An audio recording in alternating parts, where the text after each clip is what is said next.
Or what's going on, guys? Jeff here. Today's Wednesday, and this morning I just did a testing kit, and I contracted COVID. So I won't be able to leave my house in the very near future, sadly.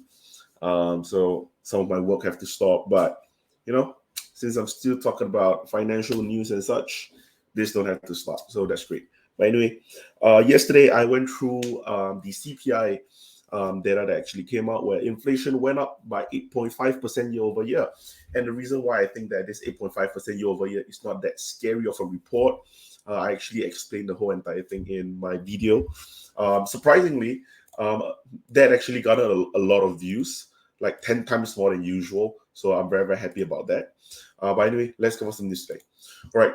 First up, same thing. Let's go through the whole inflation thing, which is 8.5% in March, hitting 4-decade high.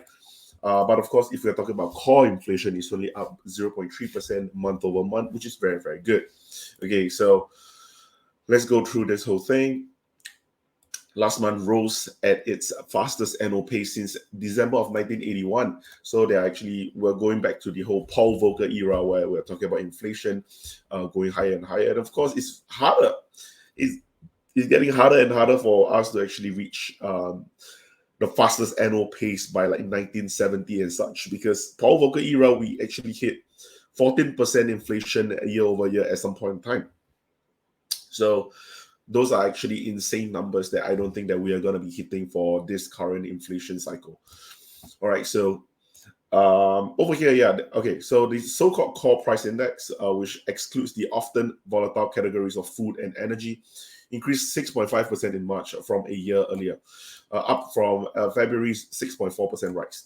Okay, so that means year over year we actually increased by 6.5%. By no means am I saying that the core inflation is lower. Okay, I'm just saying that month over month we're actually starting to see some form of a disinflation, not deflation but disinflation.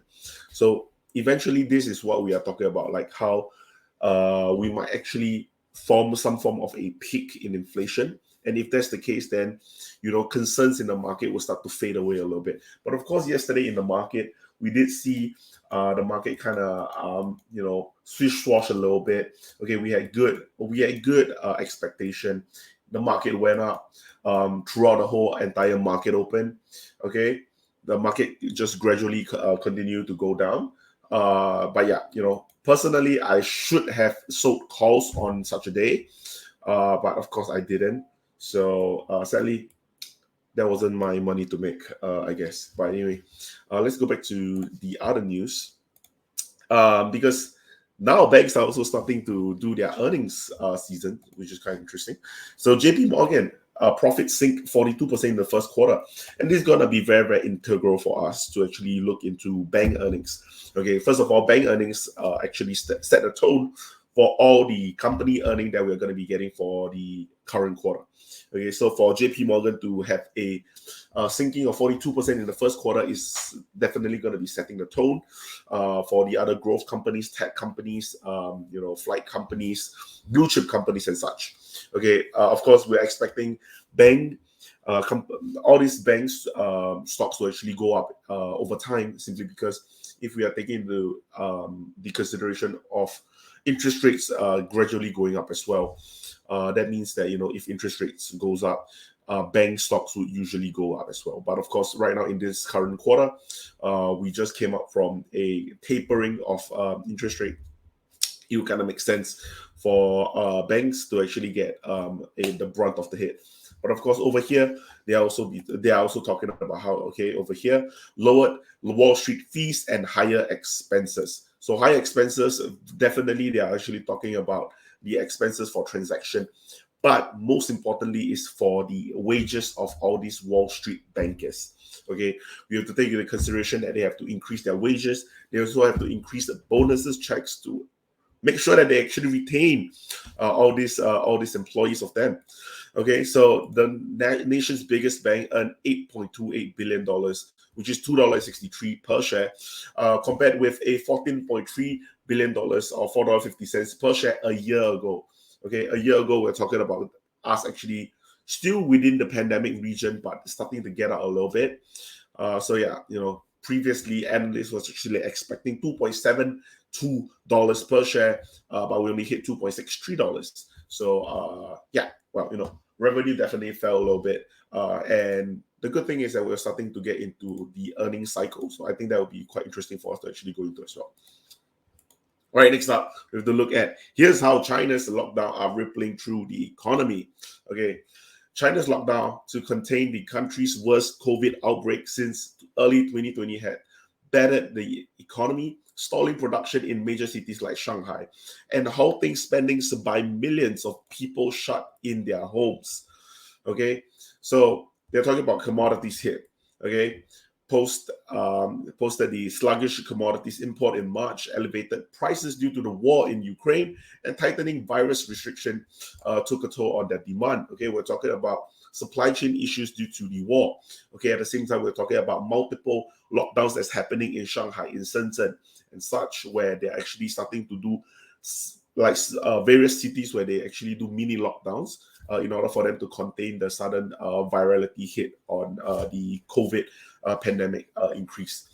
So, in terms of commodity wise, we already understand that commodities are actually doing quite good simply due to the fact that there is the war, but at the same time, because of China having multiple ports closing down due to COVID restriction and such, that's going to be affecting their imports and exports. So yeah, of course, that's going to be affecting. And China is such an important part of the whole entire supply chain. So without China, okay, the whole entire supply chain is going to be hurt quite badly, which is what I said before. Okay, without China in the supply chain, okay, what's going to be affected is basically everyone in the whole entire world. Because what China actually provides in the supply chain is so important in terms of your commodities, in terms of your services, in terms of your primary, secondary, and tertiary processes and such. So without China, and the fact that China actually entered, many forms of lockdowns, that alone was enough to cause a little bit of a concern spreading across the world in terms of the supply chain issues as well.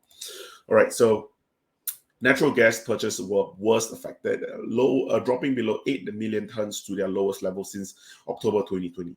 Crude and coal purchases were also running well behind last year's schedule. Chinese demand for jet fuel is projected to drop by 25,000 barrels per day from a day earlier, a 3.5% fall according to the International Energy Agency. Okay, the IEA previously expected 10,000 barrels per day of growth, but of course that clearly didn't happen. We actually went down below to 2,700 active flights on Tuesday. But yeah, this actually brings us forth to something even more interesting, which is talking about the airlines as well. But I will bring that up as the last news anyway. So let's continue with this. Port congestion. Okay, Shanghai's citywide lockdown has created congestion at the world's largest port, with the queues of vessels building here and at other stops handling diverted shipments. Okay, port congestion, like I said before, ports being closed down due to COVID restriction as well. That's going to be affecting supply chain issues. Okay, manufacturing woes. Okay, let's be honest here. China is one of the biggest manufacturers in the world, be it whatever it is. Like I said before, primary, secondary, tertiary, whatever it is, China is one of the biggest manufacturer out there. Okay, and because of this, the index based on surveys of smaller export-oriented businesses dropped to its worst level since the start of the pandemic 2 years ago.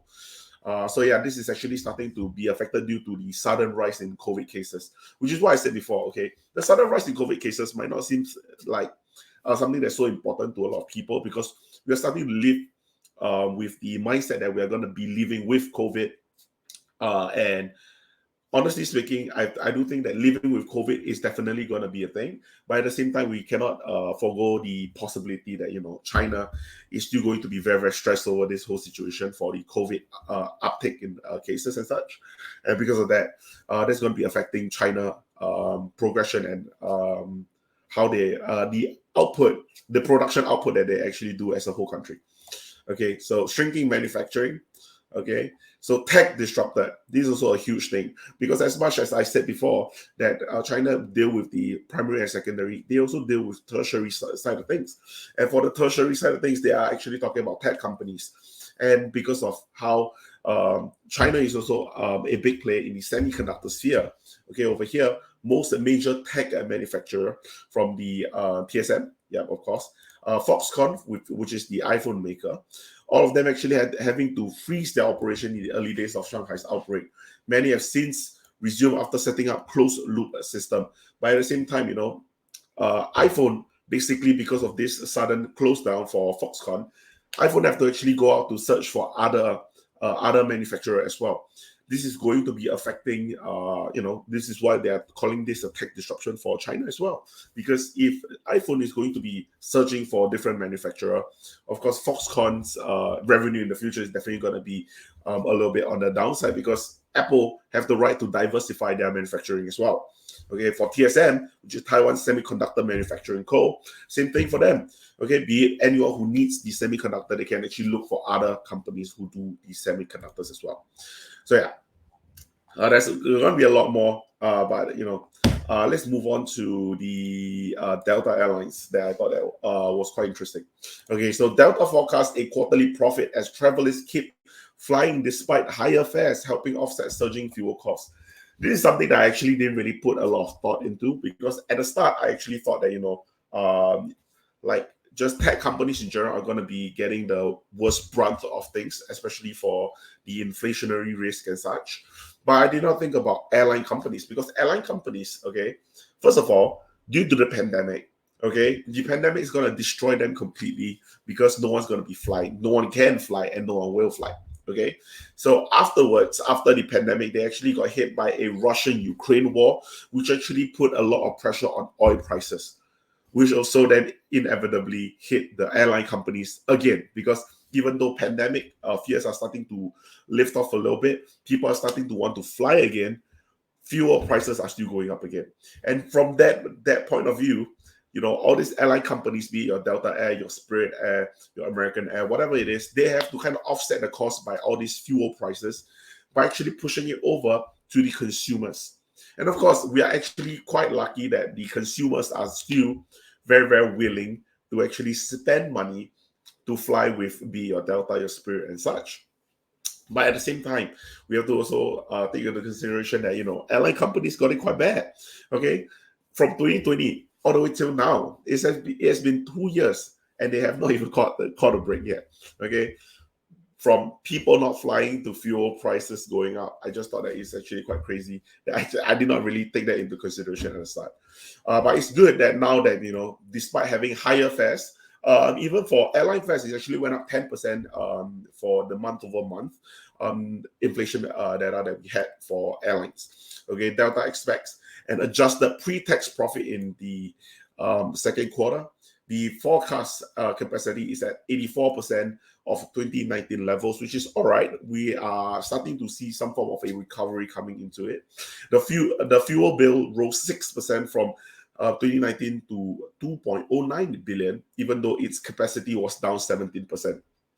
So if you want to actually compare it, it's almost about 23% difference, which most of them I would like to actually attribute to oil prices, even though the demand side of things wouldn't be that big of an issue, because ultimately I do think that inflation is going to be covering for the leftover 16% of the people who are not actually taking planes and such, because if we have such high inflation over and over again, airline fares kind of just cover on that side as well. So yeah, pretty interesting. Delta Air was actually up 5% yesterday, so pretty cool. All right. The last news that we have is UK inflation hitting 30-year high of 7% as energy prices surge. I think that we don't really have to go through this, because we actually go through the US CPI inflation report as it is, and we already know where everyone is kind of standing. I do see US as this core country that actually gives us a lot of information about the entire global system as well. So because of this, I don't think there's much for us to really look into the UK side of things. Of course, something that the UK have that is a little different from the US is that UK actually they kind of depend on Russia for a lot of the natural gases and energy prices and such. So yeah, I think that's the one of the core differences. So I can see why UK will probably suddenly have a very, very high uptake for their inflation for this current month. But yeah, I do see this sort of inflation starting to find its peak in the near future. Of course, I'm not someone with a crystal ball. I do not know if the inflation is going to peak, next month, 2 months from now, 8 months from now, 2 years from now. We don't know. Okay, but I do see inflation starting to show forms of us actually reaching the peak. And when we actually start to see a peak in the inflation, aka when we actually start to see huge disinflation downwards into the graph for inflation, or we start to see deflation in the graph, then I think that maybe it would be safe to say from then on that Jerome Powell is actually right, that there is some form of a transitory inflation in the market. But anyway, that's all I have for today. I'll see you guys tomorrow.